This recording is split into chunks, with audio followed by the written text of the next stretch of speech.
I'm in the wooded area behind the house, and this entire section was once filled with trees. Now all that's left are broken tree stumps and tree branches from the removal. Now the owner, Sammy, tells me his next door neighbor had landscapers remove all of those trees, allegedly for a better view of the mountains, and in order to do that, landscapers had to come over this fence and on to Sammy's private property. I would never imagine that somebody would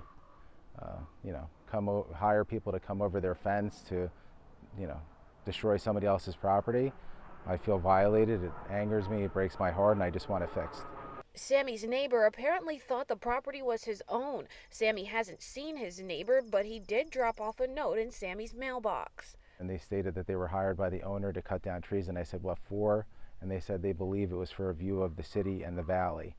Officials say Sammy's neighbor could be fined up to $32,000, $1,000 per tree. But that's nothing compared to the estimate he got from contractors on how much it'll cost to replant them all, $1.4 million. The reason why it's going to cost so much money is that there's no easy way to access it. As you guys witnessed coming up here, you'd have to knock a couple of trees down and build a road. You'd have to add soil. You'd have to water the trees. They'd have to establish their roots for at least 2 years. So the township is handling the case currently, but Sammy recently decided to share the details about it on social media, finding that incidents like this are happening across the country.